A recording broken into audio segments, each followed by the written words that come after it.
Kia ora koutou e te whānau. Welcome back to another edition of Big Hairy News with our very special guest host tonight, Gerard Otto. Gerard, good evening to you, sir. Good evening, Pat. It's great to be here with everybody. Hey, everyone out there in BHN land. Good to see you all. BHN land. How are you, man? Thanks for coming in. We know you from, would you say you do your kind of G News, that sort of stuff, primarily on Facebook? Is that your primary sort of place to be doing your stuff? Tell us about it. For people who don't know G News, tell us about what you do and why you're so good to come on to talk to us about newsy type stuff. Well, I'm just on Facebook. I'm nowhere else. And that's really a bit of an accident, really. I just started out there. And at the moment, I'm doing 7 days a week. And I just pretty much all the time monitor relevant news, mostly domestic news, political news. And so it's a bit interactive these days. But this started off being a writing exercise, and it's slowly moved into a bit of video. Yeah. And do you use your personal site? Oh, yeah, there you go. Just Gerard Otto, isn't it? Because you've got 21,000 followers there. So that's the main place people find you? That's right. People want to find it out. And you do a thing called G News. Is that just every now and again, or is that the regular thing that you do? No, that's the actual brand name, I guess, for the product, you might call it, I suppose. And it just under that banner, and it comes from the fact that just about everybody I knew just called me G, because it's the way that we abbreviate things. Yep. I've got one in my family whose name begins with G, and she gets called G. So, and also if you're of a certain age, calling someone a G is especially if you're growing up listening to hip hop and R&B, it's a pretty good nickname. I saw this today. I haven't watched it yet. Jacinda on the Daily. Have you seen it yet, or are you just putting the highlights up for people to see? Yeah, no, I did. I watched it a couple of times, actually. How was it? It's tremendous. I think there was an overwhelming good feeling when Dame Jacinda Ardern gets up there and just says, just call me Jacinda, and starts to talk about things like how the world needs some empathetic leadership, and how leadership is about responsibility. Power is about responsibility. And it's just the kind of magic that happens when she talks. And, it was just a really good interaction. They had a big laugh, and she's a good ambassador for Whittaker's chocolate. And that came up as well. So it was a whole lot of fun. It was just fun. The Daily Show was absolutely must-see television when Jon Stewart was in charge of it at the end of the first decade of this century. And then he left, and I kind of lost a bit of interest. Trevor Noah, he was okay, he wasn't bad. But now that he's come back for one night a week, it's just become essential viewing again. He's as good, if not better, than he's ever been. And I've watched 2 of the segments on YouTube, because Daily Show put it all on YouTube as well. I haven't seen the Jacinda interview yet, but I do plan on watching it. So nice, bro. Yeah, he's tonight, the man. Tonight on the show, whānau, we are going to be talking about.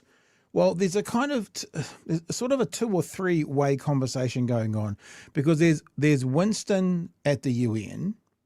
There is the recognition or not. They're playing Gaza Idol, I call it. Gaza Idol. Who knows what's going to happen next? Will they win? Will we see them or not? And then there's another part of that story where there's actually internal ructions, right word? I think that's the right word, in the coalition, with basically David Seymour going, who the hell would recognise a place like Gaza run by terrorists? I'm paraphrasing, but that's what he says.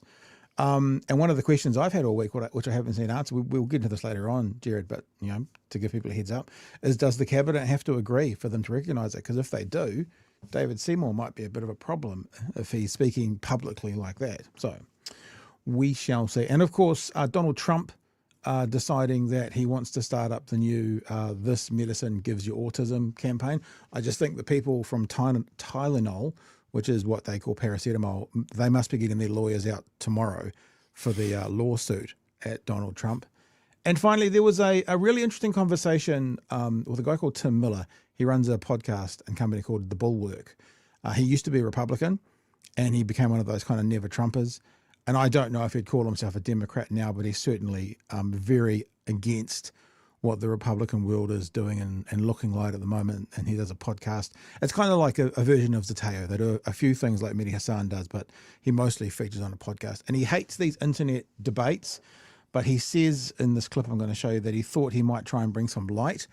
And so he went on Piers Morgan And obviously Piers Morgan is, they want to leave blood on the floor. If it bleeds, it leads. That's what they do on Piers Morgan. But he goes on and he gives this really interesting, nuanced perspective, and the whole panel just goes quiet and just listens. And he basically says, maybe not in the clip I'm going to show you, but he basically says, this has been the worst 35 minutes of my life. He says that on the show, talking to the host, because that's what those panel conversations are. If it bleeds, it leads. So we'll have a look at that as well and a bunch of other stuff. Cool. So how about we kickstart? I've got a little bit of housekeeping as well, Whānau, because we've got some stuff going on in the merch store at the moment. And I've got an update for you guys on the enamels and the cups, which regulars will know about. The rest of you will find out about shortly. Let's start with this announcement today that the government is making changes to the Holiday Act and making changes to sick leave as well. There are some things within that seem okay, seem to be on a surface level not too bad. My personal opinion is when I hear something from this government that you kind of think, oh yeah, that sounds pretty reasonable, I always want to know what's going on behind the scenes. A really good example for people is when they talked about putting $50 million into private hospitals to help get the waiting list done. You're like, oh, I mean, that sounds like a pretty good win-win. I mean, waiting list, the people on the waiting list are taken care of. But then Gary Payenda pointed out to us that if they had to put that $50 million specifically into surgeries in the public system, not only would they have also got rid of the backlog, but they would have had permanent staffing in the public system to continue on with. So it's like, sounds like a good idea. Some fishhooks in it. Is that the case with this? Well, we just thought we'd get an expert on to tell us, a person who is much more knowledgeable in this area. From the CTU, John Crocker joins us. John, good evening, and thanks for joining us tonight. Yeah, evening. Pleasure to. Very nice to see you. Very nice to have you on. That little setup, did I get anything wrong in that from as the understanding of the release today before we watched the story? Was that that's completely right. Yeah. There's more changes than just the sick leave, but that's probably one of the big ticket items. Yeah. All right. Well, what we'll do is we'll fire off the one news story, as me and you have talked about. I think you feature in this story, but just to give people kind of the background to it, and then we can bounce off the back of that and have a bit of a chat about what's going on. So let us do that. Let's have a look at how it was featured on One News tonight. Changes are coming to workers' leave entitlements in a major overhaul of the Employment Act, with parents set to be the biggest beneficiaries, according to the Minister. Included in the proposed changes, workers start earning annual leave and sick leave in direct proportion to hours worked. In the present system, you don't get the full leave entitlements until after 12 months of continuous employment. Annual and sick leave can be used to take any part of a day off work. At present, it's paid out as a portion of a working week. And workers... I don't quite understand that, but maybe we can talk about that afterwards, because any part, we'll talk it through. We'll talk it through. Returning from parental leave will get paid their full rate for annual leave when they have time off. Currently, annual leave is paid out according to the past 12 months' earnings. To dig into it further, here's business correspondent Jason Walls. Russell Clements has 16 staff, and he's one of many employers today welcoming the cleaning up of the Holidays Act. It's going to be fair all round. It makes it easier for us to just calculate you're sick. It's not which day you are sick on. Hundreds of thousands of employers will be affected by today's announcement. Here's what it will mean. At the moment, full-time warehouse worker Tama gets 4 weeks annual leave and 10 sick. I don't know why they've had to give their psychographic person a name. It does feel a bit sort of weird to me. Like, could have just been like a figure, but they've given the person a persona. Not the sure explainer why. came with 4 or 5 examples of different workers in different situations, and so this is actually straight out of that. So this is from the government. Yeah. That was another thing I was going to say. I haven't seen you call it the explainer, John, but it does feel very much like the media is reprinting exactly what the government said. I don't know if that's the case or not. It doesn't feel like any sort of analysis has gone into it yet, but I guess that's what people maybe in the media like Jack Tame do, and hopefully the kind of thing we do as well. So it feels like what the media's done is a little bit of a press release for the government. I'm not saying that's good or bad thing, just because it does feel, and you're kind of confirming that to me if this is part of the explainer. but the reporters as of yet haven't dug their teeth into what this means. The Greens have. We'll talk about that maybe in a few minutes. Days, but only after he's worked for 12 months. Under the new law, he'll begin earning those entitlements as soon as he starts the job, building up 4.5 minutes of annual leave and more than 2 minutes of sick leave for every hour. Can I just ask one question with a really simple one-word answer, John? Does that still equate out to 10 days over 12 months, the 2 minutes per hour? Yeah. It's the minute version of 250 seconds. And 450 seconds left. Yeah. So therefore, if you worked the whole year and you didn't take any sick leave, you would then have 10 days based out of these numbers they're saying. Because I was thinking, I wonder if this government would try and roll back a little bit where the last guys gave more sick leave, but it is still set at 10 days total? Yeah, it's set at 10, and you even if you take, you still accrue this when you're on paid leave, except no longer on ACC. Gotcha. All right, that was one of the important questions, so we've got that out of the way already. He works. The minister responsible says this is a win for everyone. We know that for decades now, people have been paying their workers incorrectly because the laws have been so complicated to follow, and that's not good for business. Some are welcoming the changes, saying they'll bring greater certainty to workers and business owners. They're long overdue, and they'll result in a much fairer, easy-to-follow system for employers. The Council of Trade Unions welcomes the focus on simplicity, but fears some workers will miss out. Well, one of the costs is for the part-time workers who are going to get less sick days. What I've heard really loud and clear is that when Labor came in and increased the sick leave entitlements to 10 days for all workers, no matter how long they worked for, there were a number of companies that found that very difficult. Labor also has some questions around sick leave, but is broadly supportive of many of the changes. There are parts of this that I welcome, and parts such as the bereavement leave and sick leave that's starting from day one. Those are all good changes. The minister keen to work with her political opponents to refine the law. I will be open to sitting down with Labor, working. I watched the stand-up, and that was the answer to this is based on a question that she was asked at the stand-up. Have you done this in a bipartisan way? Have you spoken to the other parties about this yet? And the answer was no, but I'd like to do that from this point in. So that was the pre-question to this answer right now. Through what their concerns are, because ultimately it's good for business to have a law that will be enduring and that won't become a political football. Today, just a first step, but many agreeing it's a step in the right direction. All right, well, there's the story, John. Why don't you just give us your initial thoughts around this legislation? There's an interesting part of this as well, which is it's going to go through the correct process.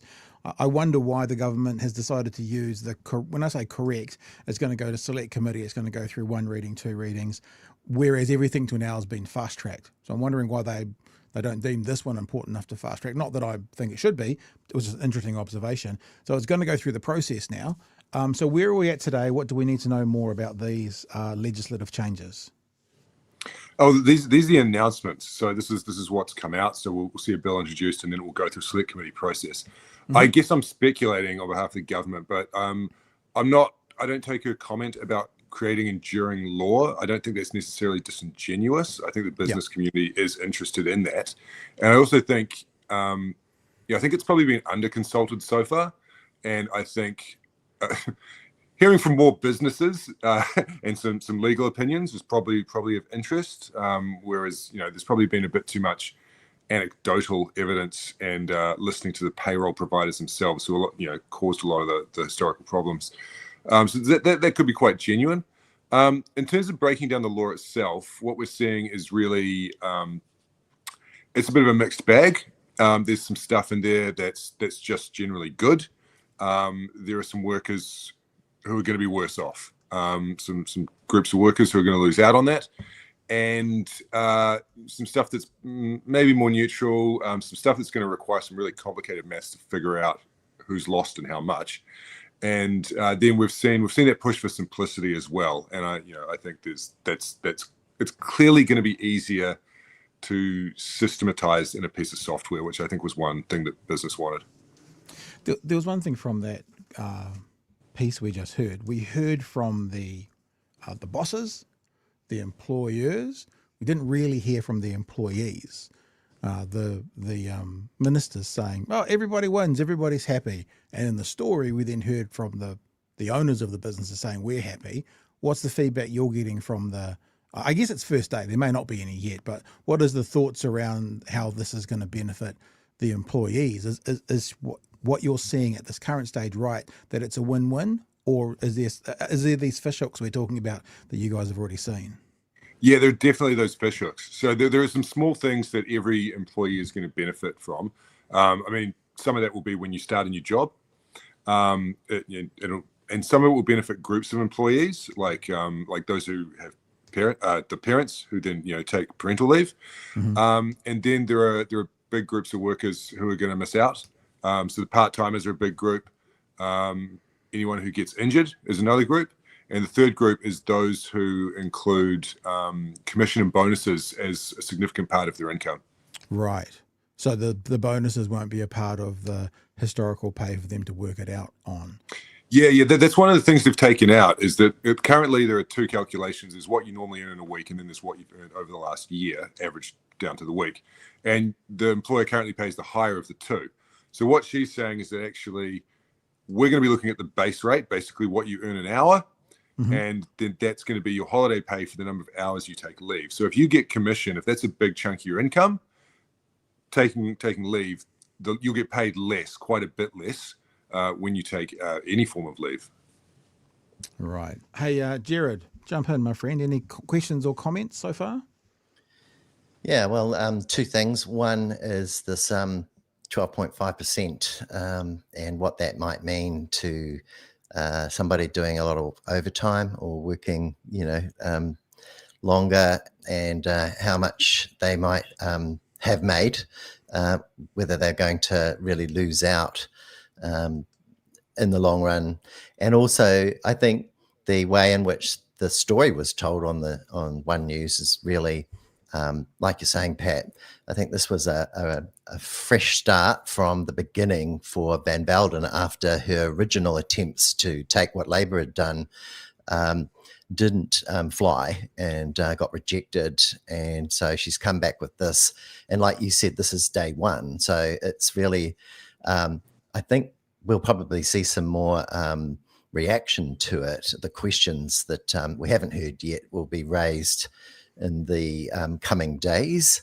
So we heard that little bit there from Jan Tinetti, where she was pointing out that there are some things she likes here, but there are probably some issues that do relate to the disadvantages, I think, for the worker here, the part-time worker who is going to actually have their leave clipped.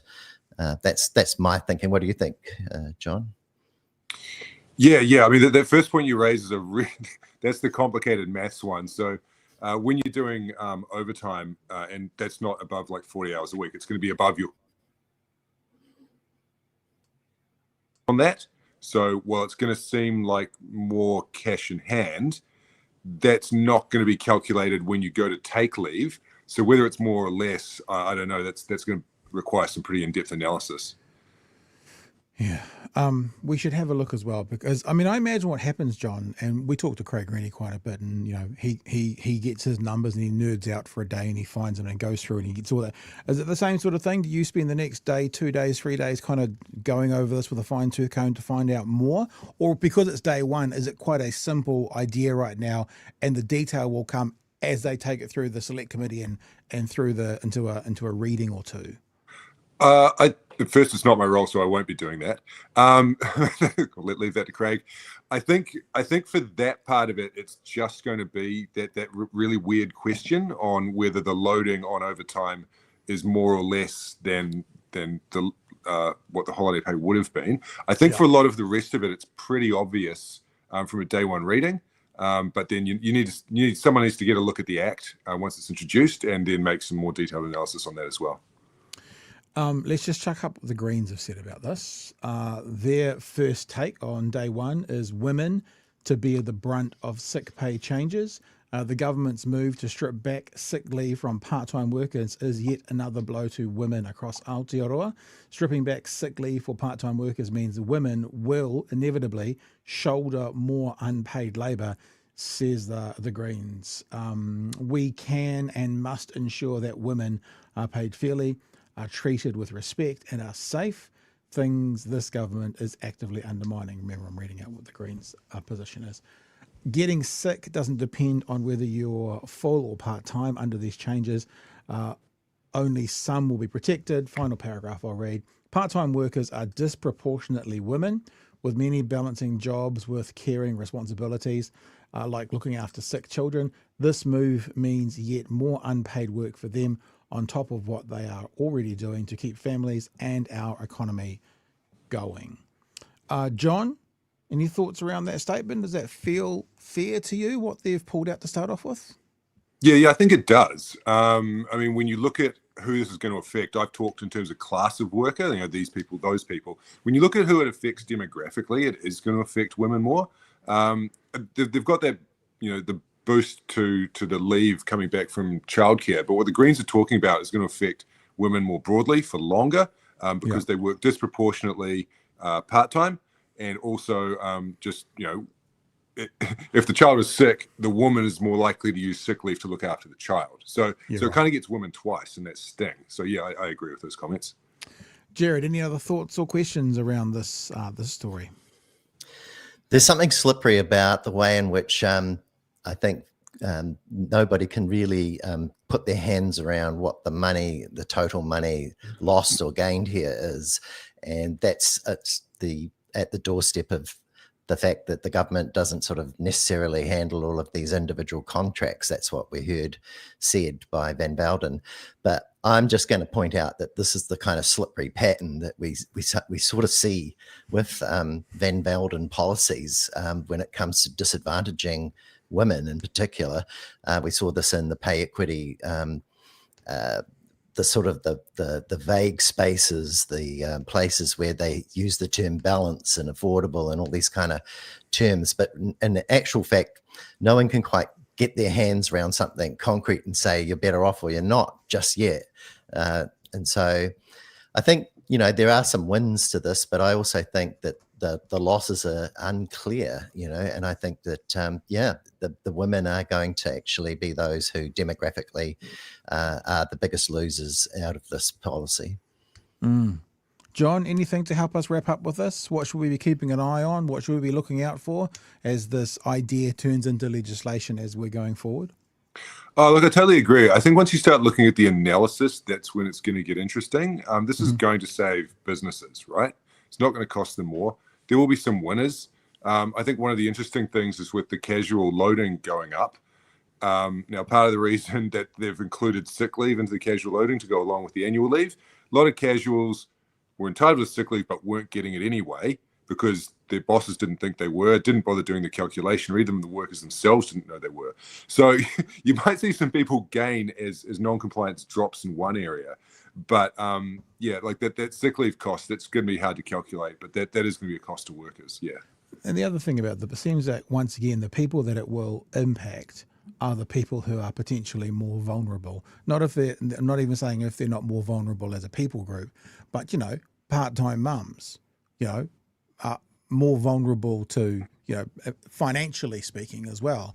And I don't know. It's as we say. Look, I am going to try and be fair, and the devil is in the detail, and we'll see it as it pays out. But I just have seen too many times with this government when they release a recent idea, or they're heading towards a legislation.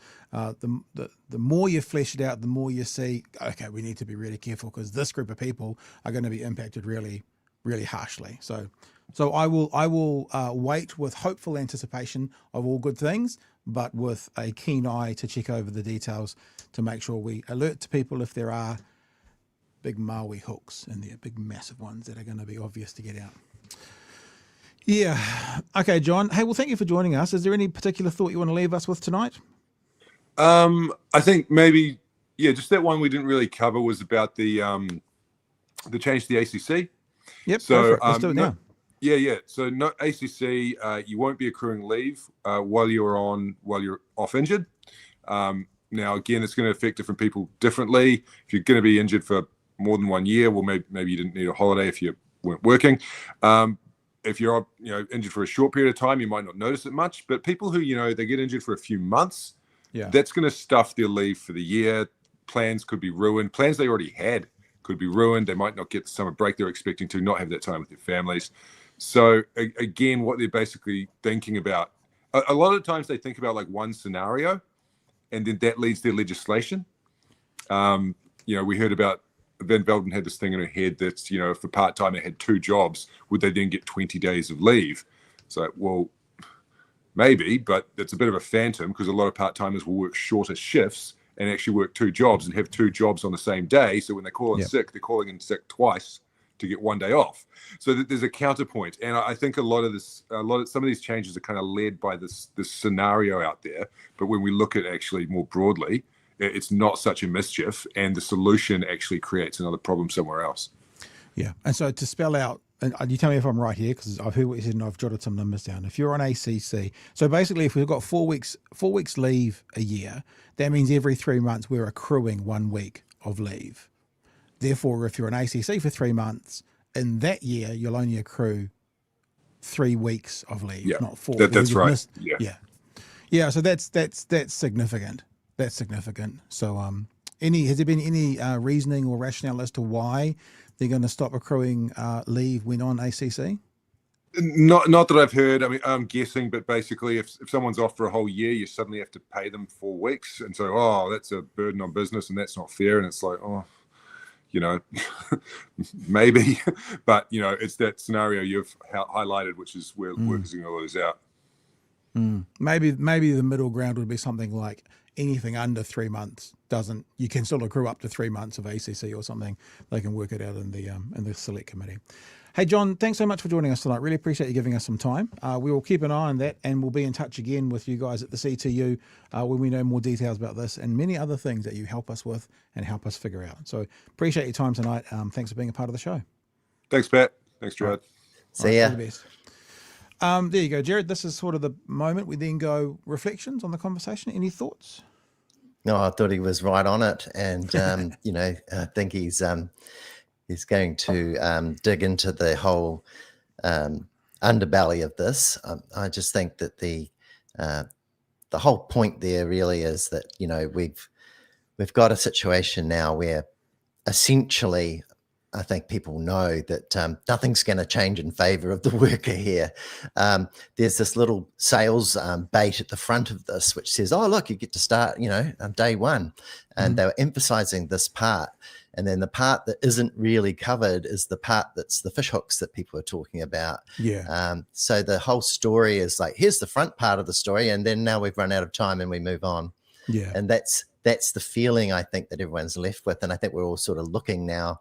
We're looking to what the Greens say. We're looking to what Labor will come out and say a little bit more substantially in the next couple of days. Well, the thing is, I mean,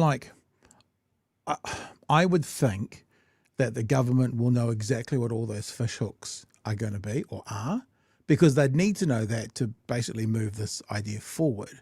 And it will be who can discover them as we go along and then, as you say, kind of preach to the world as to what these things are and how they're implemented. And I don't actually want to be that guy. I don't want to be that guy that's like, this government can never do anything well. But already, in 2 years, there's just been too many times that there's been something that, I can understand, I get, like even this, I can understand why maybe a part-time worker doesn't get, if a full-time worker works, what would it be, 5 shifts a week, 50 weeks a year, works 250 shifts and they get 10 sick days, and a part-time Saturday worker works 50 shifts and they get 10 sick days, you can kind of at least have the conversation, you can start to figure it out, but it's just, you need to, I need to have complete clarity, which is why we, desperately rely on groups like the CTU to educate us, Yeah, that's right.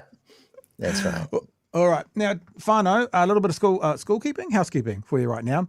A big reminder that, look, that's there's your photo there, Gerard. That's nice, isn't it? A little reminder that we have these T-shirts and hoodies on special. Well, they're not on special. They're a special release.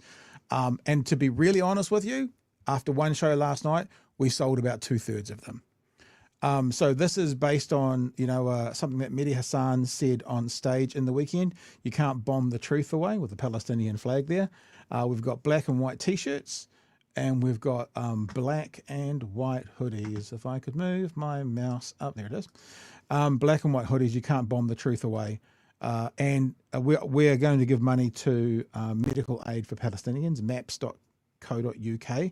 We're going to give $10 for every hoodie and $5 for every t-shirt sold as a donation to them. Hopefully we'll, fire them $500 or something. I don't know how much it'll be, but it'll be something like that.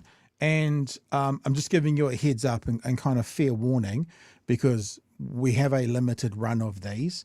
We don't have any plans to bring them back yet. If they are deemed to be really desirable and stuff, we may. But this first lot, we've done a limited run.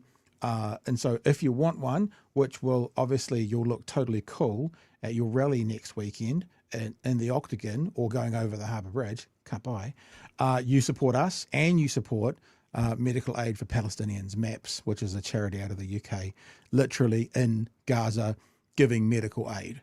So it's a 3-for-1.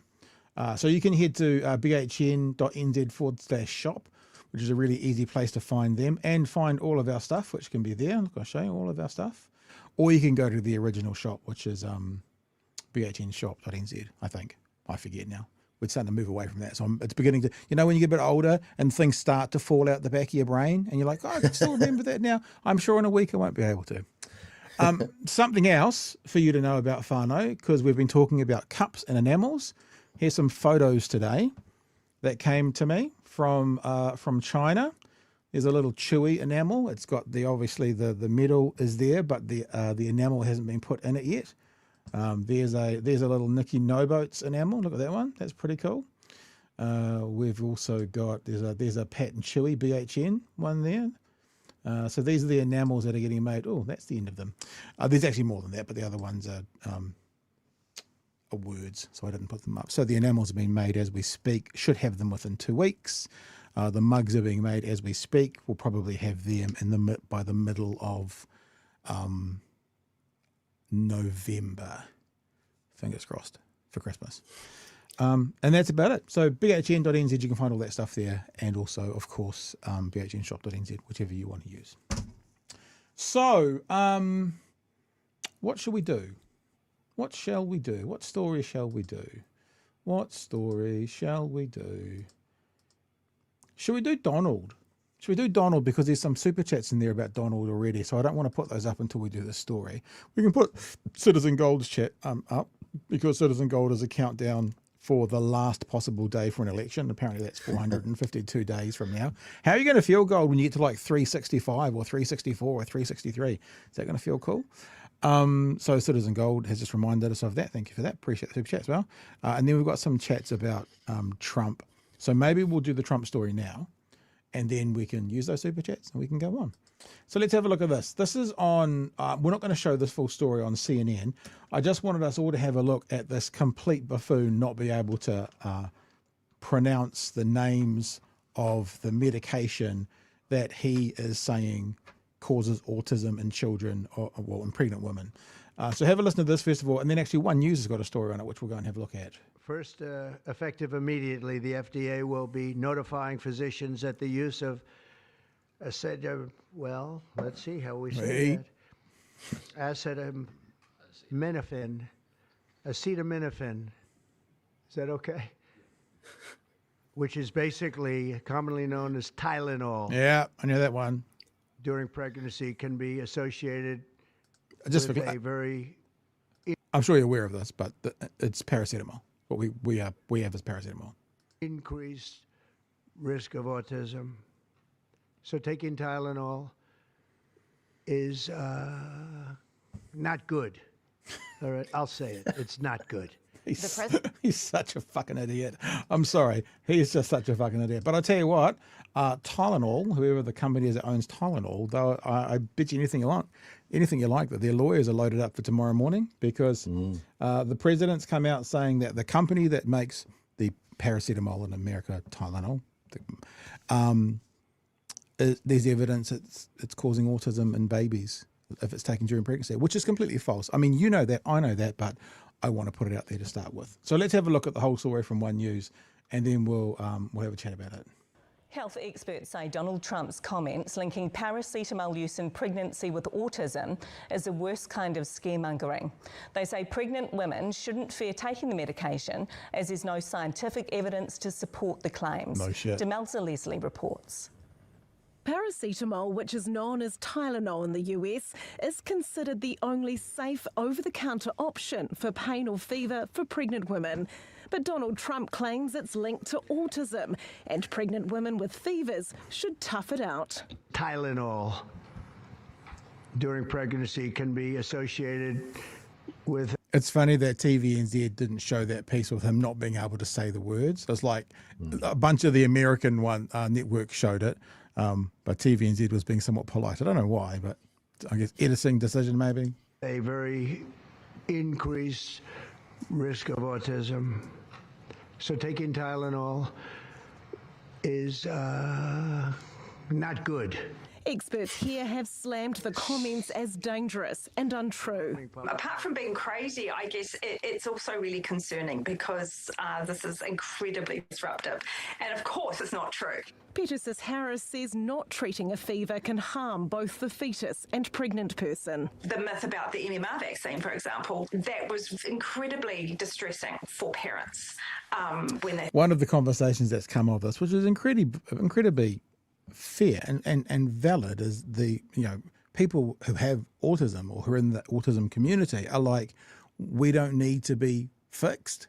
Like it's a really disrespectful, disgusting thing to say, we could make you a better person. They've got some advocates in the story as well, but it's just, when you think about it, it's just gross. Thought that they maybe had done something terrible. The Ministry of Health says its advice on the use of paracetamol in pregnancy has not changed. In a statement, it says paracetamol can... I didn't know Paul Henry worked for them. I don't know what Paul Henry's doing. Paul Henry, Minister of Chief Health Science Advisor. I don't know what he's all about, but he's got a new gig from the looks of things. Continues to be the safest medicine to take in pregnancy if you require pain relief or treatment for fever. Autism is a neurodevelopmental condition. Around 159,000 Kiwis have it, and Autism New Zealand says more people are being diagnosed because of increasing awareness. To imply that we should be trying to stop having autistic people be born is a problem in itself. We do advocate for research, obviously, and obviously I think the more information you have, the better. But most of their research should be based on how best to help people live the life that they want to live. Donald Trump also claims a cancer treatment drug can treat autism. It's more to do with politics and the desire to discredit institutions, scientists, health professionals as part of a broader political agenda. An agenda some say has been playing out for some time that could have long-term consequences. Demelza Leslie, One News. Thanks, Demelza. So there you go, Gerard. What do you? I mean, like it's in this day and age, these conversations are still happening. What do we think? What are your thoughts, sir? Well, two things. One is it's batshit. It's basically disinformation, and disinformation is really damaging because people swallow it. Some people do. No pun intended when it comes to Panadol.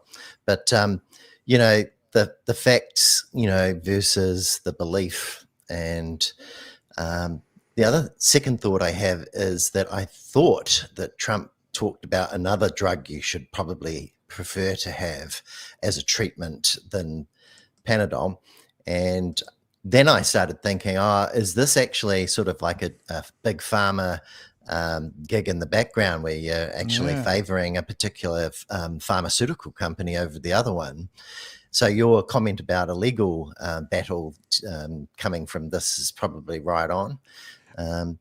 So those two sort of factors. What are the dynamics? Why do you do this? If what is the political game to attack the medical scientific community and feed more disinformation like this?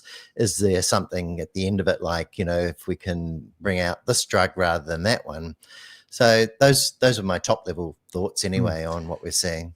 So this might be the drug you're talking about, Licoravin, the drug that Trump administration says can treat autism. The US government has announced controversial guidance on the prevention and treatment of autism in children. New health recommendations aim to discourage pregnant women from taking the painkiller paracetamol, Tylenol, to prevent autism. The recommendations also include using the drug leucovorin to treat speech-related difficulties that children with autism sometimes experience. And then the story goes on to what is that drug, which we won't necessarily get into. Yeah, that's interesting. I mean, so the conspiracy theory would say he's trying to drive people away from Tylenol to this other one who may be a funder, or maybe his sons have just bought a whole bunch of shares in that company. Yeah. Yeah, it's a weird one, eh? Because we've heard this from anti-vaxxers for 30 years about how this drug can cause autism, and then we found out that the person, well, we didn't find out, it's been knowledge for a long time, the person who wrote the report about this drug causing autism then recounted his own research saying he'd done it wrong, yet people still hold on to it. So the danger of this is you are going to have his supporters just now basically believe this. Oh, this is why there's so many more kids with autism, because their mothers have been taking paracetamol, Tylenol. But then again, I can't imagine the use of Tylenol has increased in the last 20 years. Paracetamol has increased in the last 20 years. So I mean, it's just, I don't get it. It's unbelievable. I mean. Yeah, it's totally crazy. I'm with the MedSafe and the medical people here. You know, just swiftly kind of stamped the stuff out, because we saw it all in COVID, and we still are dealing with people that are under the wrong factual, paradigm, and this is how they create it. So the world doesn't need this. It would be interesting. Maybe I'll do it tomorrow. I sometimes do things live when we're talking, but maybe I'll do it tomorrow to have a look at some of those conspiracy theorists in New Zealand who follow that American lead, the disinformation dozen, they call them in New Zealand, and see what they're saying today. Because I love Occam's razor, right? The fewest number of assumptions to get a likely outcome. I think it's a really strong. I have no Occam's razor for this. Like, why would he say that? What's the point? Like, what?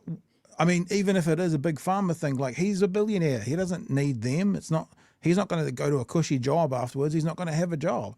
There seems to be no reason that I can see, no logical reason, no steps from, like, even in a worst case scenario, this might be why. As opposed to he's just got verbal diarrhea, he thinks he knows everything. Someone brain farts an idea out to him before he walks into that room and he repeats it. It's like one of those, those cactuses, and there's all the videos about those cactuses in front of babies, and the baby goes, and the cactus goes, because it records it and plays it back. He's like a 6-foot version of one of those. If you say into his ear, he just repeats it again. That's the only thing that I think would be logical around this. When Kennedy was going for that appointment and he was facing the scrutiny, that you have to go to those hearings. There was a lot there that was brought up. I think it was Bernie Sanders that was challenging him about his past beliefs, and he was recounting a lot of them. But he's the kind of character that will kind of embrace something without a great deal of evidence or factual, critical thinking. And I'm just sort of wondering if the game here is that Kennedy's, brought this to the attention of Trump, and between the two of them, you've got this toxic recipe where there's just not much factual. The Occam's razor, thing you mentioned there, the most simple, obvious conclusion is possibly vacant space, like people that aren't very critical minded, believing what they're handed. And it could just be as simple as being a little bit gullible. Thick. Yeah. For people who don't know what I was talking about, these are these videos all over TikTok and stuff. So Donald Trump is the cactus.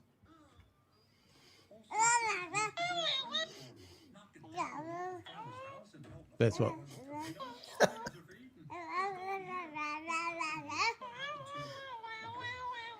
There you go. There's Donald Trump. Okay, video editors out there, start working on a little Donald Trump cactus and a baby and email it to us. We'll put it up. Yeah, I actually think you're right about Kennedy is a real danger in that group. You know, any man who does exercise in his genes is a danger, full stop. We should just accept that straight away.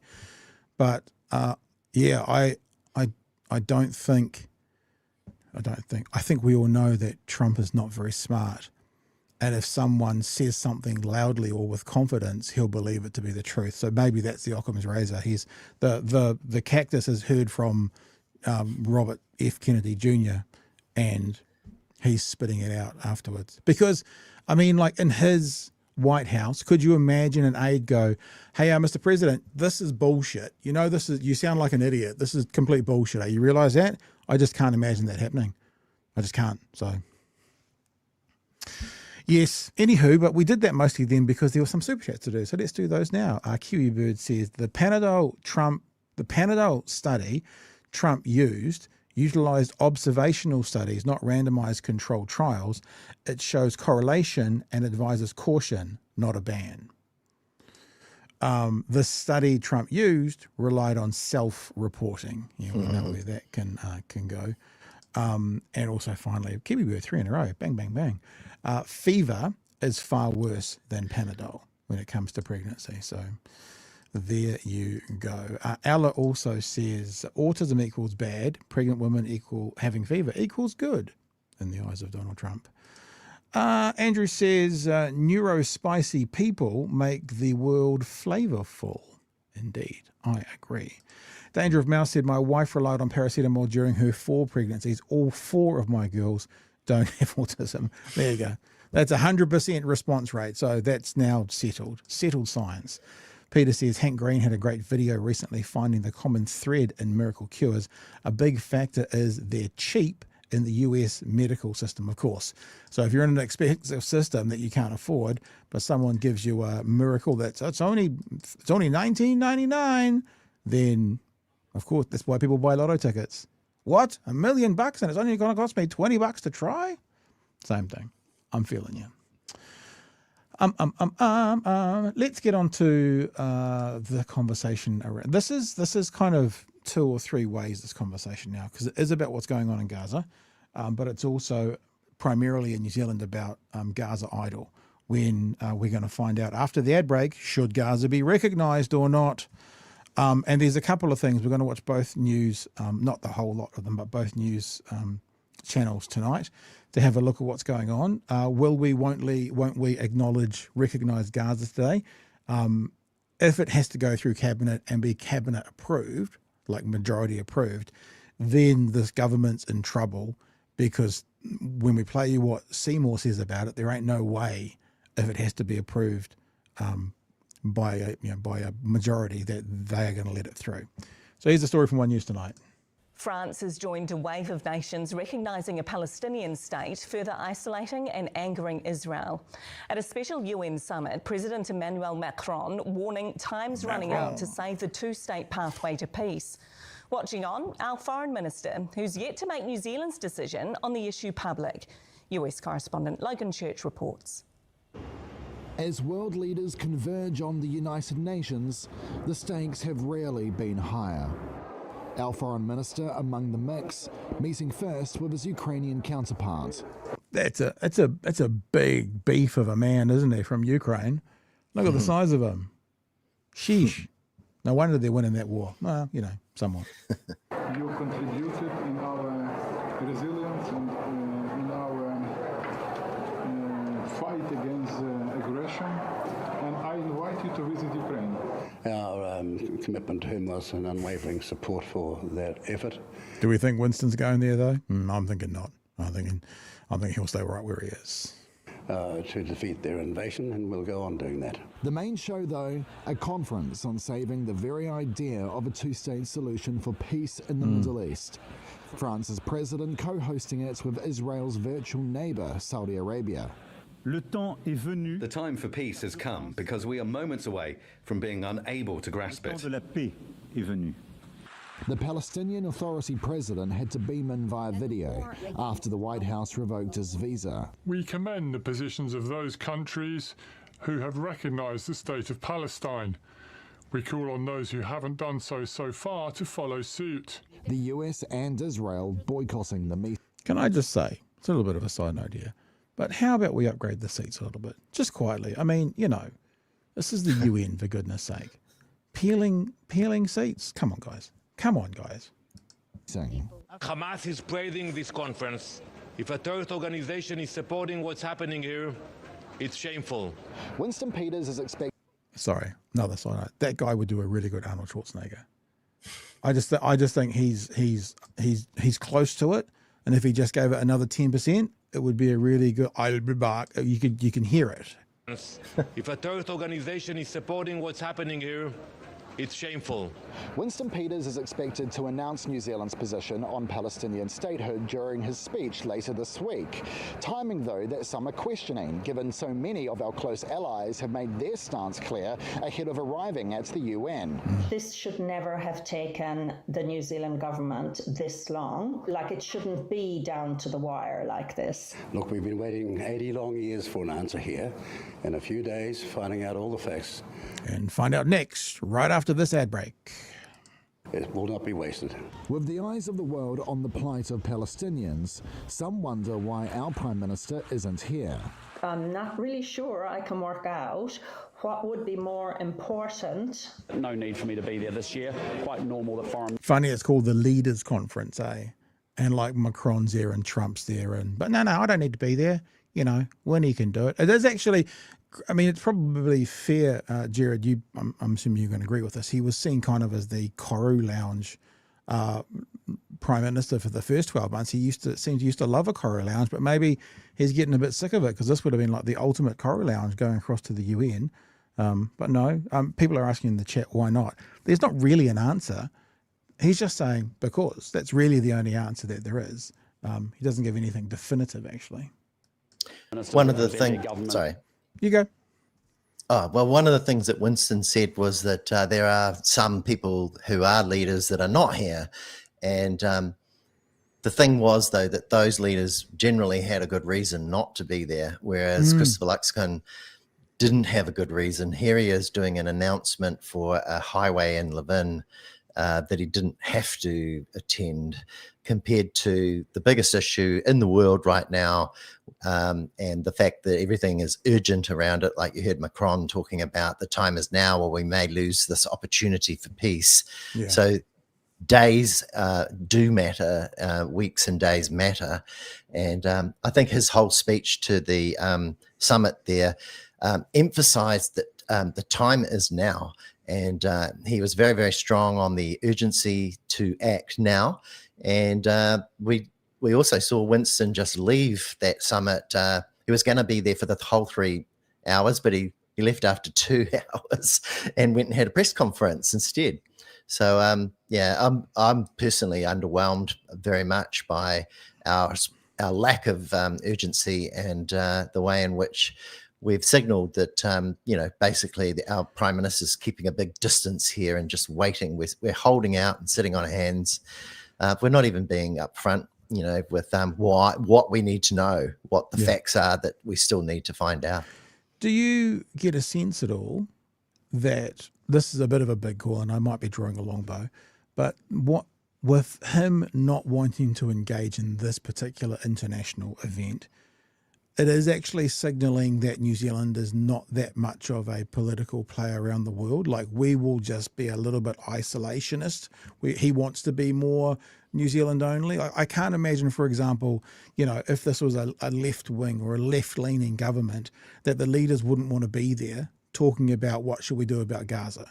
Whichever one of those leaders from the left, I can't imagine them not wanting to be there because it's a worldwide issue. I just wonder if we're seen as more isolationist than we usually are. Like, if you think about, Springbok too, if you Springbok, all these sorts of things that we've done, that at the moment the vibe that this government's giving off is, well, we'll take care of ourselves and the rest of you can come second.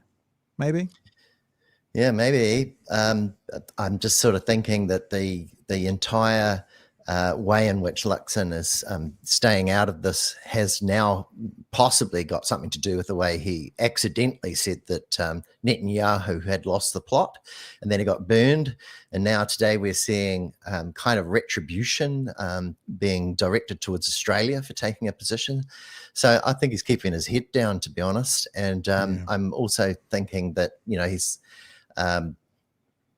basically sort of handing this over to Winston to take any of the flack as an intermediary to try and restore whatever damage has already been done there. And I think that so this relationship with the United States has clouded the entire issue, where the issue should be focused on the people of Palestine, what's going on with potential annexation of the West Bank, what's going on in Gaza with a genocide. And it's just brutal, really, being a New Zealander and watching a government let us all down like this. I wonder, I'm going to go back. I'm just trying to figure out that ping where it's coming from as well. I now think that makes it what you've just said, right? Makes me think, is it possibly more likely that that we will announce recognition of Gaza? In other words, it doesn't have to come from his mouth, or does it mean it's less likely because he doesn't? If Winston says no, then it's also taking the heat off him. It's like Winston is we call Tama Pōtaka bitumen sometimes because they constantly throw him under the bus. I wonder if this is a bit of a hospital pass to Winston either way. Luxon wants to keep distance. And remember, you always have to, when you think about Luxon, you always have to put that evangelical Christian background on as well. And what the evangelical Christians think of when it comes to recognizing Gaza. And I'm not saying Luxon wouldn't, because he is, but many of his supporters will be very pissy, as he keeps saying, if or when we do. So I don't know. Personally, I think that there's this terrible disconnection at the moment with New Zealand and the big initiative that's going on. We heard the Secretary General for the United Nations make a speech today where he talked about the 1967 borders being honoured in the two-state solution. And there'd been quite a bit of skepticism about whether or not this was all just talk, and really just a kind of a symbolic effort. But when you listen to him actually refer to those borders and the way in which the settlements in the West Bank have to be stopped and those people need to move, and that we need to send in I think it was Macron was saying we need to send a force into Gaza to protect the people there. And get those medical supplies in there and give the people what they need to rebuild, get a lot of money in there and start rebuilding Gaza. That was the solution. That was the solution the world wants, and it all made a lot of sense. But you see this government of ours not being part of it, sort of sitting back, playing politics, waiting to understand a political reaction rather than any real information gathering. So Trump's talking tomorrow, isn't he? And when he talks, Winston actually has some kind of late night evening cocktail event with Trump and company, and he's going to. So what he's waiting for is how to do the smoochy sort of testing of the waters about, like, what if we did this? Because there will always be some kind of if it's not if, it's when.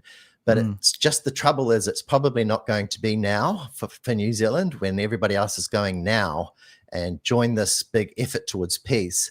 And I think that's going to really crush a lot of New Zealanders and make us feel quite a lot of resentment towards this government. So you don't think that they're going to recognise? That's where you're leaning? Yeah, I don't think, I think it'll be a conditional position that talks about the future rather than now. There's basically this 4 options. You basically come on board like all the other 147 nations. You do what the bigger Western countries are doing, where you say, well, you need to have no Hamas in there, or you go into some sort of more vague and watered down options. And I think we're heading towards those more vague, watered down options. And that's where Seymour had been bold enough to actually speak out about things like borders not being there yet, and kind of placing it back onto Palestine to take actions that are almost impossible for them. Well, let's do that. Let's get to this. Has only got about 20 seconds to go or something. Then we'll go to the other clip from 3 News, which has got. It's interesting when you watch the different news is how they cover it.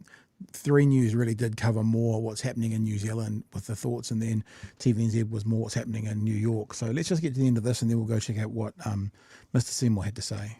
At Leaders Week. Does not send a bad message? No, I don't believe so at all. But at the UN, focus now turns to the one man who can make a real difference here. God, Trump will be loving it. That being said about him, the one man who will make a difference here. All right, so this is 3 News. I'm not going to go through the whole story, but just for the last few days, I've been pondering, how does this go through Cabinet? Does it need them to all agree? Can someone like Winston Peters agree to disagree on something today to do with immigration, which we're not featuring tonight? But if Seymour agrees to disagree, can they still therefore announce it as they're recognising Gaza, or do they all need to agree? Because if they do have to all agree, then Mr. Luxon has a lot of trouble with Mr. Seymour, if you listen to what he says. We'll make a final cabinet decision at the end of this week, and then it will be announced publicly by Winston Peters in New York.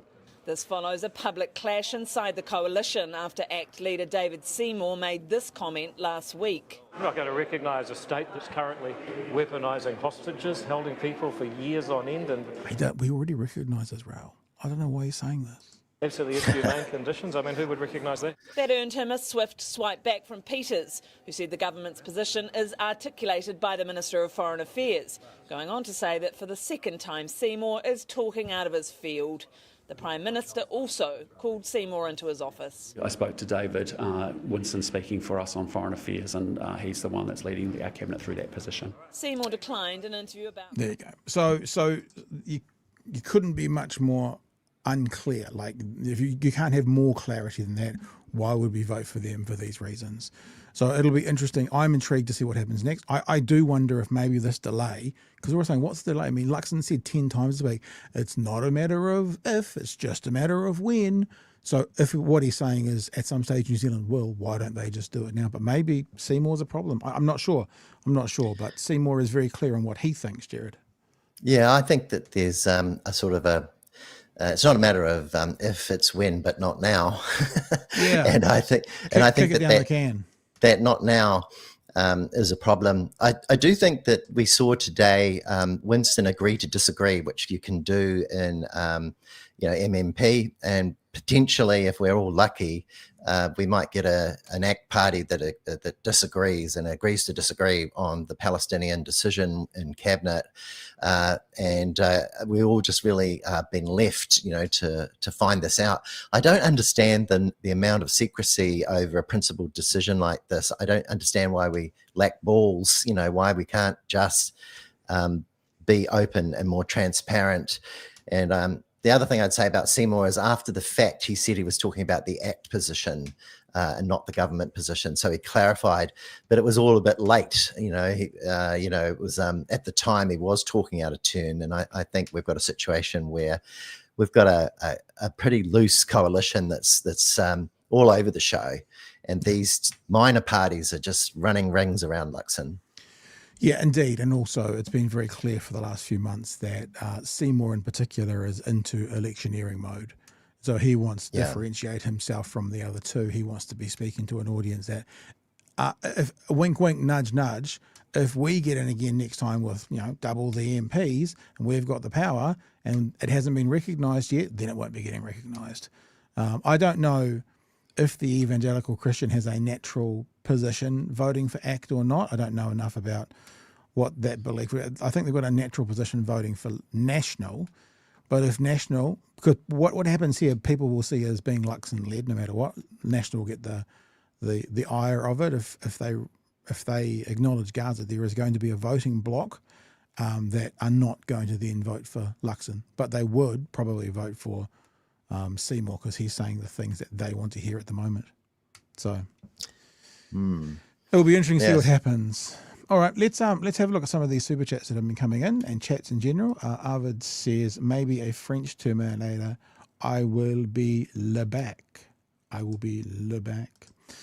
JC, thank you for the super chat, $10 there. Have I ever told you how much I have come to despise this government. P.S. Hey, G, love your work. And Scruffador says, really late fee. Afternoon nap turned into a proper sleep. Welcome, Scruffador. I love a nap. Are you a napper, G? I love a nap. Oh my gosh. That's when, if you can do it. I mean, some of us just try, but just can't fall asleep. Because I worked overnights for a very long time. When I was a student, I used to work overnights at petrol stations. And then in my first job in radio, I worked overnights for More FM. And then my first job for ZB, I worked overnights in Talkback. It kind of hasn't gone. And I've always had that ability to do the 5-minute nap. In fact, the last 2 nights, because I'm not sleeping enough at the moment, I've been having dinner upstairs and had like a 2-minute nap whilst we were watching an episode of Alone before the show started. And I can do that. I can do like a 2-minute nap, and it'll carry me for the next few hours. So I love it, man. I love an afternoon nap. Absolutely love it. Yeah, man. When I have a nap, when I have a nap, I then end up being up till 2 a.m. That's the only downside. You work way too hard, Pat. You know, like you're doing a lot here. You're churning out a huge amount of content. And, I see what you're doing. It's really, really good. Oh, I see you too. Oh, yeah. All right. Hey, let's look at this. This is kind of a bit of a good news story. And I know that some people are going to roll their eyes and go, Piers Morgan, Charlie Kirk, we don't want to talk about this. But this is, if you don't know Tim Miller, this is Tim Miller here from the Bulwark. Maybe I should go back a few seconds. He basically says, this is him highlighting the show, because it's on. So this is his part of his podcast. I'm obviously randomly going to pick a spot now. I'm not sure where, but he basically says, I think this article is called "Watch the Most Depressing 19 Minutes of Tim's Life," and Tim does something really interesting. And I know we being us slop tubers that like to get down and dirty on the internet and kind of talk about all the fights and that kind of thing, we can probably get a bit introspective and a bit navel gazing when it comes to these things. And because, that create conflict, because they create conflict and they're interesting to talk about. But Tim actually is a bit of a wake-up call to everyone, and he just shares on Piers Morgan this idea of why is this so important. Now, he doesn't quite go down like the enlightened centrist model, because he was a Republican and he is very anti-Trump. I don't know who he voted for. I don't know who he'd vote for next time. I don't know. It does feel a bit like enlightened centrist. But it's not. He does kind of do that whole, why can't we just all get along? But it's coming from a really different place, because he points out about how we, the public, focus so much on these things, and how he basically says on Piers Morgan how shows like Piers Morgan are the worst thing for society. So it's a interesting and difficult and for some of you boring topic, but the way that Tim talks about it, I think will give you some joy and maybe even a little bit of lightness in your night. So let's just get the maybe last 15 seconds with him describing it and then go into the first couple of minutes. And obviously, we're not going to watch the whole thing, just going to watch a few minutes of it, of Tim basically saying, enough is enough, guys. Let's get to the real important conversations. And how successful I did. Here's me with Piers Morgan and just a cast of rabid characters. You can see in his face how much pain he's in. Who didn't really have much appetite for dialing things back. There's been a lot of fallout from this Charlie Kirk thing. It's been a huge, huge story. That we can all agree on. The number of people here in the UK who've been talking to me about Charlie Kirk, someone that most of them had never heard of until 10 days ago, has been really fascinating. It's a global story with real impact. It's not, but this is the thing. Sorry, I'm already going to tangent. It's a global story because people are beating up on it. I mean, I stand by the idea that what happened to Charlie Kirk was so wrong, like so wrong, couldn't be wronger, was an absolute terrorist attack. But he wasn't as impacting to the world as people are painting him out. He is not the next Messiah. And the reason it's going all over the world is the controversy around it and the hypocrisy that the Republicans are going through at the moment. All of a sudden saying we're going to have hate speech, they're saying. Pam Bondi, hate speech laws are coming. What? Cancelling this, what? That's why it's big news around the world. But, even some particular right-wing commentators here in New Zealand have been talking a lot about Charlie Kirk, who they didn't know him. I mean, we talked about him occasionally because he's in this world of internet slop tube that we're in. but it's not. The story is not as big as it is. The story is salacious and has been turned more salacious, so it makes for good fodder. This is good talkback topic stuff. Like if I was still working in talkback, yeah, this might go for a few nights because it's good, it's easy talkback. That's why people are talking about it, because it's easy. Sorry, little rant. Back to it. And at the heart of it, to me, is this, which is that Charlie Kirk may have had views that you may not have agreed with many of them. I'm sure you didn't. You know, like there should never have been a civil rights bill, that kind of term, like those little things like that black Americans were better in the 1940s, those kind of small and minor views. Yeah, maybe. He was a conservative Christian right-wing person to his bootstraps. But he was also almost uniquely, actually, out there every week. Deliberately going into places where many people didn't agree with him. And encouraging open, free, democratic debate. No, that is not the case. That's not what he was doing. As a 30-year-old, he'd go onto campuses and beat up on 17-year-olds. When you see him at the Oxford Union debating a medical student on abortion, you can see how his talking points don't work. When you watch him debating, he would respond to a question with a question. He would tie people up in knots, and then he'd cut 13-second clips to put on TikTok. That's what made him famous. He had good media skills, and he had a good editor. That's what made him famous. Not open and honest dialogue. It's nonsense. Sorry, I don't like speaking ill of the dead, and I'm not celebrating anything here, but the way he's being portrayed, that past that we played the other night, the way you die does not mean you get to redeem your life. You don't get to change your life based on a horrific thing that happens to you at the end of the life. What did he say? I can abhor the violent way in which you died and still not choose to celebrate how you lived your life. That's the reality of it. Prove me wrong was his mantra. And when you watch those debates, he was respectful, he was polite, he tried to help the people on occasion. Why did that guy become this hate figure so detested that a 22-year-old wants to kill him? Well, Piers, I guess I don't completely agree with the whole premise of your question, because, this 22-year-old, look, we have this deep problem in this country. It's something that you agree with, Piers. Like, it's very easy for people who have mental health issues to get access to high-powered weapons. And like this kid, this 22-year-old, he wasn't watching cable news. He wasn't listening to Chuck Schumer, probably. He was a 22-year-old. If you look at the amount of hours that this kid was spending on social media, he is like deep in Discord chats. He is deep in text messages with his various friends. He's playing these VR games. Supposedly he has this roommate that is transgender that he's in love with based on his texts. And he's seeing these clips of Charlie on TikTok, and some of them are Charlie's own words that he expects to. Some of them are misleading. Some of them are taken out of context, and you become radicalized. And you get easy access to guns, and he goes there to this school. And I think it's part of a deep cultural issue that we have to address in our country. Is that for people who get radicalized online, for people who get who find themselves filled with hate towards someone either from a different political side or a different race. We've certainly seen this with racially motivated violence as well. We've seen we've seen this from all stripes, right? Like, to act like this is one particular thing, I just think is wrong. What we have in this country is that people get radicalized, have easy access to guns, and they went after them. And I think it's horrible. And I wish that everybody would take more to heart what Erica Kirk was saying at the memorial yesterday than what some of the other folks have said. And I think that, by sometimes, because it's like a political talk show, you want to make, people want to make this about us and like navel gaze about all this. But I think that Tyler Robinson was radicalized in a very different way. And I think we have to really think about, again, weapons, social media, what's happening online, how young people are consuming information, how young people are getting radicalized online. It's a real big challenge for the country. And it's just a tragedy that Charlie was a victim of it. Bulwark Takes is sponsored by Soul.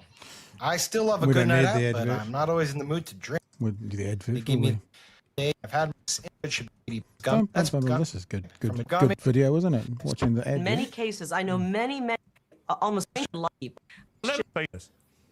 I just think this is like one of the most depressing 35 minutes I've ever spent in my entire life being on with these people. And I think that this is a big tragedy. I think in a liberal democracy that we all should agree that people are responsible for their own actions, that people should be held accountable for their own actions as individuals. That this is not, I don't want this country to become Yugoslavia where the Serbs hate the Croats and every Croat is bad and every Serb is bad and every non-MAGA is responsible for Tyler Robinson's actions and every MAGA is responsible for David DePape's actions. And we come on here and we shout at each other and we say that, oh, what did Kerry just say? Oh, that the liberals have become violent. It's a violent movement. It's like that is not true. Or that Wajahat comes on here and starts like shout, not answer the question, shouting like, "Why are we? What is the point of this?" What is him, but okay. To come back together, we should be able to come back together and engage on the merits of what happened. Every liberal is not violent. I know lots of liberals. I talk to a lot of liberals. Don't own weapons, don't want to have weapons, preach peace. There were obviously a lot of Christians and MAGAs and conservatives that preached peace yesterday, including Charlie's wife. Like, we're going to come on here and smear everybody from the other side and incite and have Eric come on and say, I'm angry and I want to go at war with the left. I'm sorry. I'm signing out from all this. I'm checking out from all of it. Tyler Robinson, what he did was horrible, and he's responsible for his actions. People are responsible for their words if they're lying, and they should be called out for it. But like, why are we doing this? I mean, Megyn Kelly yesterday was tweeting at me. Carrie, we retweeted it. She said to me, you gleefully canceled all of us for 5 years. One of yours killed Charlie, and then you laughed at our pain. Carrie just said they did this. She used the word they. I didn't do any of that. I didn't laugh at Charlie. I didn't kill Charlie. I don't take any glee in his pain.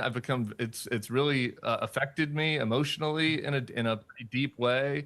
And I think that the way that we've all decided to treat each other on these panels, like we're enemies and there's some civil war, when like the reality is a deranged 22-year-old that got radicalized did something really bad, and we should all fucking condemn it and say we don't want that to become a country where people do political assassinations. Okay, that'll do. You get the point, that second clip especially. He's not the kind of guy, Tim Miller, like him or hate him, that goes on those panels, but he wanted to go on that panel for that one just to go, enough of these panels is basically what he's saying. I mean, I think there is another conversation to be had there, Gerard, about our discourse and how we do it. I hope that on this show we're pretty respectful. We may be honest, we may be blunt in that, but we don't typically shout people down and that sort of thing when they come on. What do you think about respectful? Because then there's the other thing, and I saw it go past in the chat. I'm not gonna join with MAGA. So where do we find that? Where do we find that a model between treating each other respectfully and actually still being passionate and loud when we want to be? Well, yeah, I think that one of the big insights from all of this has been that nearly everyone can agree that political assassinations are wrong. And everyone that I've watched that's come on your show has said that in recent days. And they've also, particularly last night, Jordan said, we're giving this particular situation a lot of our focus when there are plenty of other people out there who are passing away and dying, and we're not even naming them. Like, for example, the names of all the journalists that have been killed in Gaza who are targeted. We don't go on for weeks and weeks about that. But the point I want to make was two things. One is Jacinda Ardern talked about kindness and how nobody is talking about the value of kindness and how we really all need to come together and solve problems in the world. And I think it's always refreshing when a world leader actually speaks out like that in these kind of days where we are brought into conflict with each other because life and death is happening, and there's all this fear. There's fear and financial insecurity for people, so they get tribal and they cling to their sides and they say you're wrong and I'm right. So I think Jacinda Ardern's leadership, his empathetic leadership, is a really important thing for us in these times. The other thing I wanted to point out was that we're seeing Trump take something like a tragic event like this and turn it into a political attack on his political opponents. You know, he's turning the tragic death of somebody, whether you agree with them or not, into the suppression of his enemies, you know, the very opposite of free speech, you know, and you're seeing all these examples now playing out where the press in the United States can't actually report what's going on unless the Pentagon agrees. And, you know, you're told by the president that it may be illegal to criticize him. So this is all about suppressing political opposition, making people think twice about, you know, saying what they really think as well. I just want to say one thing as well. I mean, there's two reasons this. I can't imagine really talking about the Charlie Kirk thing very much more. The first is this weekend there's going to, and I'm not saying this with any kind of mirth in me. There's going to be another mass shooting. It's going to be caused by someone who's a Republican who voted for Trump, and it'll all go away on that level. But the second thing is, this is not just an American issue.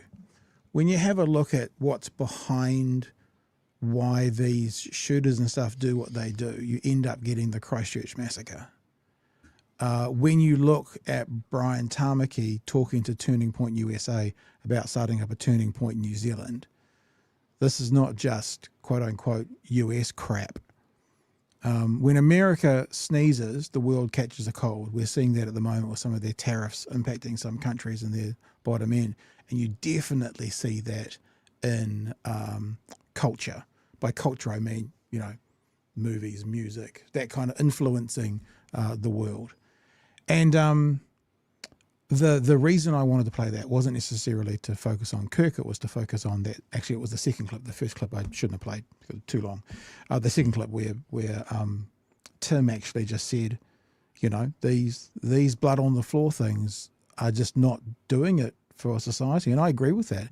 We don't really do blood on the floor here. And I think one of the reasons we don't do blood on the floor, I don't know if we would or we wouldn't, is that we have quite a big arc away from us by people who are our opposition. They don't want to come on.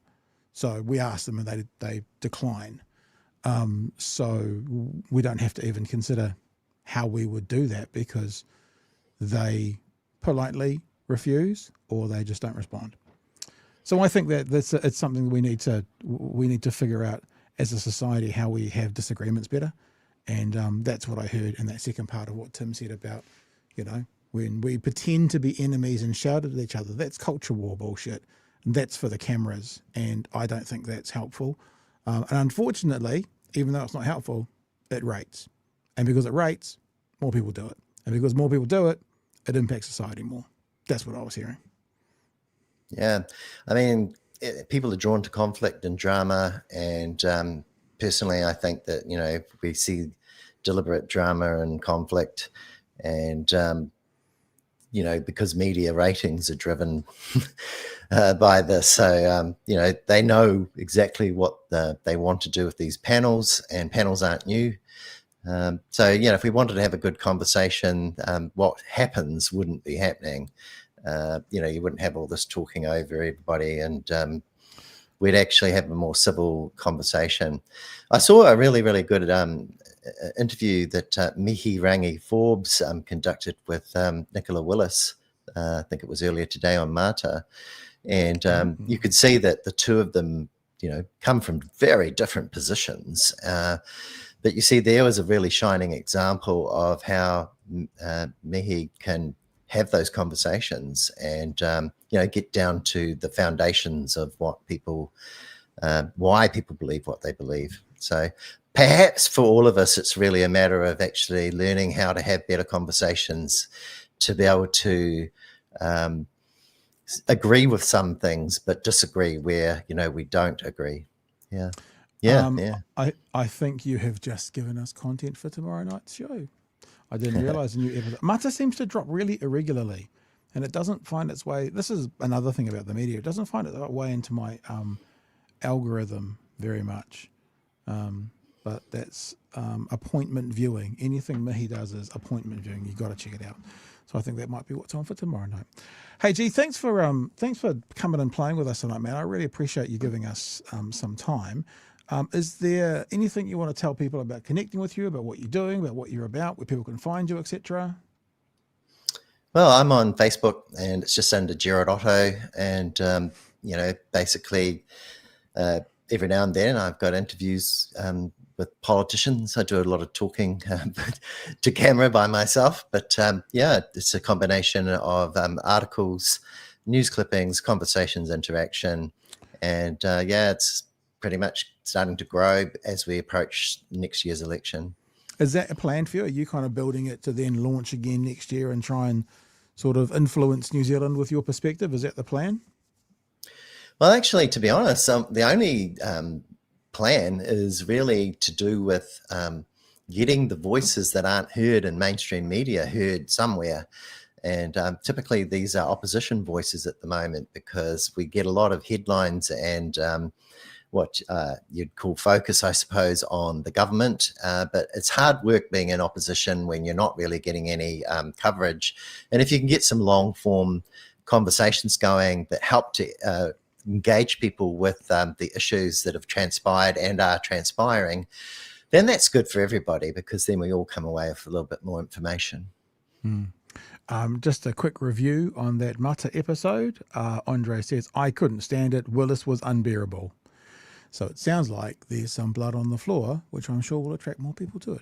Exactly what we're doing. Gerard, thanks for joining us today. There's also one quick super chat there from Overred Rover, who says, I have 2-minute naps too. Wake up late like tonight. Yeah. Exactly. I love it. I love getting in the big chair on a Sunday afternoon with the sun on it and having a wee nap. Like a cat. I think a cat should be. I used to think my spirit animal would be an otter. I don't know why I like otters. Something about fun, I like the otter style, but maybe I'm a cat. Do you have a spirit animal, Gerard? Any animals you particularly resonate with? Oh, well, I think I'm a bit like you. I mean, I think the otters are amazingly clever, and, they can just go to sleep on the surface of the sea, and they can kind of get themselves around, very agile, land and sea. So, and I mean, you're almost there. You're only 1 hour away, so That's right. Yeah. There you go. All right, dude. Hey, well, thank you so much for being a part of us tonight. I think it's time for the theme tune. I think. Thanks very much, Pat. No, thank you, man.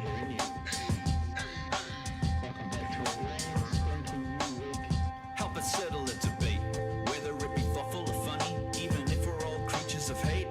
It's a fine line that we're walking together. For better, push aside the temptation to berate. Let's take a note of the corner we stand in. As many points as the hairs on my chinny chin chin. When the news that we're watching is hairy, knowing all the things that we need to be wary of. Like the rich have the hand out for rewards, while the many have to work out what they can't afford. And the rest of us ain't paying attention, or maybe have questions we're too worried to mention. Other media is still dwelling on trivial facts, vetting peas from the rice and the mice from the rats, and picking and choosing a warpath to run, and linking ourselves with the hill to die on. It's gotta come down to a welcoming vibe, with an A and a sub and a higher in mind. All heavily either this way or that, and will be analyzed by butchery and pat. With the evil in the world trying to mess with your head, and you're sitting on the couch, you're thinking chivalry's dead. Each night, 2 nights, they're gonna sing you to bed. I didn't mean for the end of the show to turn into people listing their spirit animals, but there you go. Right now, my spirit animal, Nala, is looking at me because someone's just got home. You can go. Off you go. There you go. She's leaving. All right, dude. Hey, thanks for joining us again tonight. Thank you. Really appreciate your time. And thank you. Go check out G News on Facebook, and I'm sure we'll talk to you again super soon. Have you back on for some more cool chats, yeah? That'll be great. Okay, right. Pat, thank you. Thanks, Gerard. All the best, man. Have a good one. See you, man.